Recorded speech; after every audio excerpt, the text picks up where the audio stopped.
I joined the Marines in 2006. As soon as I joined up, I picked tow gunner, which is a 0352. It's just an infantry anti-tank missileman. But throughout my career, I was trained as a machine gunner and an infantryman, a regular grunt. I was deployed twice, both to Iraq and Afghanistan. Iraq in 2007 through 2008, and Afghanistan in 2011. It's definitely difficult. Things aren't the same. You really have to depend on yourself. You know, you don't have the chow halls, you don't have people helping you out when you need to, and it was a really difficult situation, but it just takes time to reacclimate to society, really. Yeah, definitely loud noises make you jump. You know, sometimes it gets a little too much to handle, and you gotta step back and, you know, take some alone time, some quiet time to, you know, realize that you're not in that situation anymore. They have classes and stuff that'll help you reacclimate to it. And before you get out, especially after any combat experience, they have a few weeks there to where the Marines themselves will help you reacclimate to society. We take a bunch of how to be civilian classes again. I mean, it was a couple weeks, just all day, from 8 a.m. to 5 p.m. What? And financial responsibility, current events, stuff like that are the types of classes we took.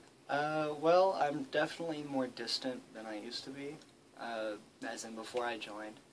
You get used to that time away from family and friends and everything else, and you kind of close yourself off, really, somewhat, you know, emotionally numb, but that's also a side effect of combat experience, so, you know, it's just kind of, I don't know, you somewhat distance yourself, but you still remain close to them, if that makes any sense. I'm director of the Veterans Resource and Information Center, so quite a different roles.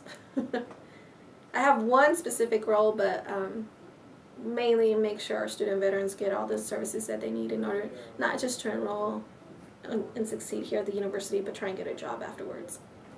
So we talk about the different benefits available, if they have benefits available to them, depending on their service, their type of discharge. Make sure we assess them personally. We do a personal assessment and an academic assessment, so the student's not prepared to be admitted into university. We make sure that we provide them with the resources like Veterans Upward Bound, or starting at NOAC, which we work very closely with to make sure that the student comes back, transfers here, and graduates. Or if they're ready to start here, we just start the whole paperwork.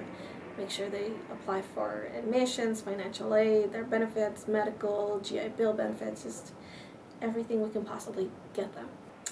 Well, we have partners. We have a network of partners. We cannot do our jobs by ourselves. We try and become the resource center where they can come, and we don't provide that service. We know someone who does, and we just don't refer people to people with organizations. We actually partner up with these individuals in programming and services and things like that, and they modify their services for our students. But we work with the counseling and psychological services here on campus, which all students are able to use, which is long for camps.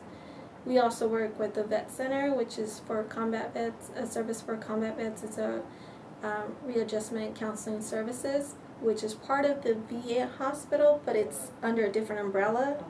So whatever they say in that office stays within that office. It doesn't go to the main hospital. And of course, we work with the mental health and social workers within the VA and other agencies outside, like Ozark Guidance Counseling and things like that. That our student veterans are going to be in your classroom. You're not going to be able to tell who they are because they don't wear a uniform. But they have unique skills, unique challenges depending on what they did in service.